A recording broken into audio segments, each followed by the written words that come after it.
had such conferences called the Africa Union, the SADCs and COMESAs, would not be the best in which we are in right now. We are restarting Africa from 1960s, where the forefathers left. Literally, I cannot account what our leaders have been doing between 1968. I've seen lots of cars that they've bought. I can see lots of hotels they've bought in France. I can see lots of pictures they've taken in the United Nations. I have seen interesting family trips into Dubai, and I've seen lots of things, but except for a one currency, the one passport, the Borderless Africa, the one army, towards one common language, one stock exchange. No, basic things, which for me would speak of Africa moving away from a country to become a continent that is united. Educated young people like yourselves, therefore, you need to look at some of the most successful countries in the world and then benchmark yourself as Africans, and you will discover that most successful countries in the world are not democratic. Can I start there? They're most uncomfortable. They are not democratic. Singapore, which was poor 30 years ago, is now on top of the list. And what method do they use? They use meritocracy. Get the best person for the job. Forget about this rubbish of democracy. The only thing democracy can do is to bring new foreign behavioral patterns of the West, except to change the master. We'll be hearing rights and rights and rights, rights. There are also rights, except the rights of the local people to have access to their own economy, except for them to have the right to their own land, except them to have the right to their own self-determination. Then we fantasize about democracy. China will look you in the face and say, it doesn't work here. Your things in America don't work here. And we are going to do things our way. North Korea, the same thing. When last did you hear of elections in Switzerland? Or in Norway? When last did you hear of elections in Germany? You know, people have better things to do. Now I know that poverty is entertainment for the poor. Particularly politics. Politics is entertainment for the poor. Because rich countries have no time for politics. Because the roads are working, the hospitals are working, their TVs are working, electricity is on. You want to pay for what? But poor people. So I'm not sure talking with you that will mess up your brains. Africa is not developing. Because if African leaders fix the problems, their function will not be relevant. So you must keep problems so that you use the problems to campaign. You cannot solve the problems.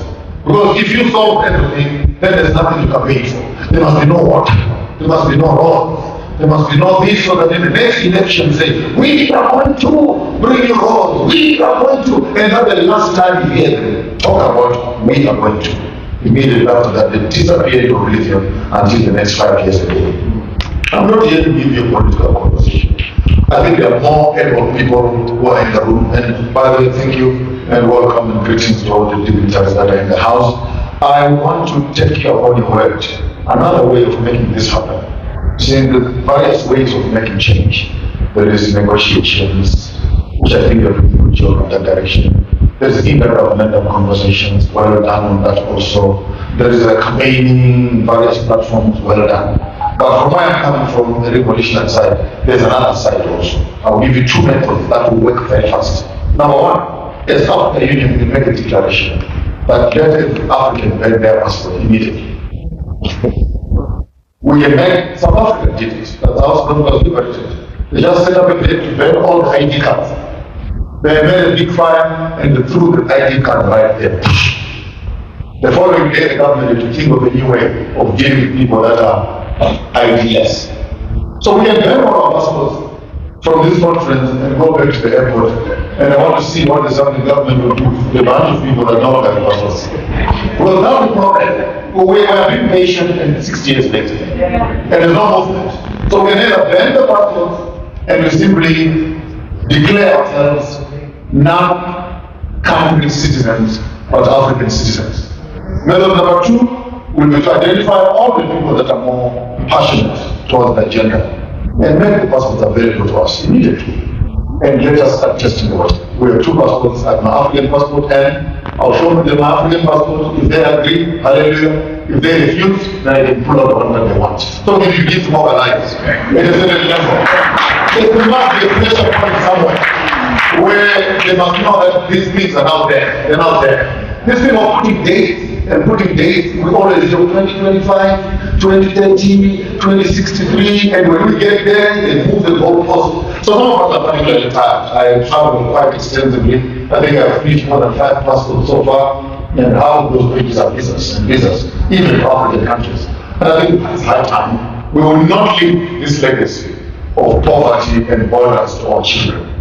Before I die, I will guarantee you, we will not leave this legacy of borders and people living in silos and etc. Let me show you a simple secret, which some of you may not be aware of. And I want to move into a lecture, by the way, small little lecture, and I will break the protocols of time, but I will be trying to be precise. Are you aware that China is capable of abusing Zambia? Ask me why. Why? What's the population here? 20 million. An economy of 1.2 billion people, which is the Chinese. Which is your budget for the next 35 years? That country comes to 20 million people. Recording in progress. With a budget which can take you 35 to 40 years to accomplish. Is that relationship? Is that relationship normal? There's nothing you can do. They will overpower you at entrance. They can buy your government. They can buy your entire. They will tell you how much is our Zambia as a whole. Give us the value. I'm not joking. This is exactly what we're going through. How much is your value? Okay, so much money per square meter. So much money per square meter. Okay, here's your money. All Zambians jumping to the cafe. They can afford it. But tell me, if China should come to Africa and China... Yes, I don't want to give much history about Joshua Maponga because he's a well-known religious leader and also a traditional leader. And he has always stood out as one of the fighters for the achievement of a free Africa, an Africa that knows its value, and an Africa that is on the trajectory of ensuring that it builds itself, and the sons of Africa know the worth they have and the role they can play in the global spheres. Now, in this video, is trying to advocate for a united Africa and a borderless society, a society that has one currency.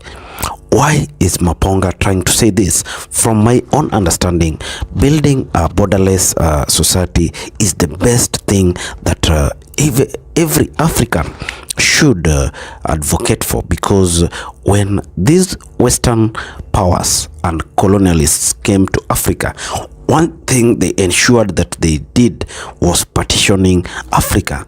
And this partitioning is the worst mistake that and crisis that Africans have been facing over time. Why did they partition Africa? This was to bar them from having free trade and an environment that they can interact freely and exchange ideas that can help in building the societies. You find that moving from one country to another country is a menace and something that is even worrying. Yet the Western regions don't have these boundaries. Why don't we realize where the rain is beating us? Why don't we know that these are the mistakes we are doing, and these are the things that we have to do away with?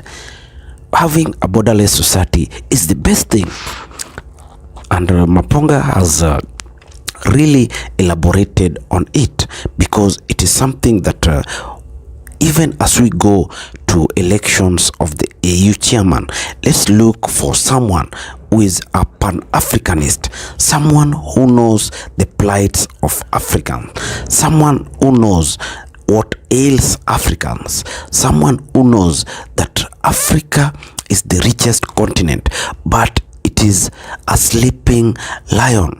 We have to wake it up. we have to make it raw, and it should roar loudly that it can be heard from all corners of the globe. So as you watch these kinds of videos, let us make comments that can make or improve the status of Africa. We never preempt a situation where Africa will just remain on its low. It has to have a trajectory of moving up and a way of enhancing the livelihoods of Africans. Languishing in poverty is a disease that everyone must unite to fight. So if you're watching us, tell us what you feel about this Joshua Maponga's video, and also do not forget to subscribe, because if you subscribe, you give us the opportunity to interact with you even in future. Now also like and share. Thank you, and may God bless you.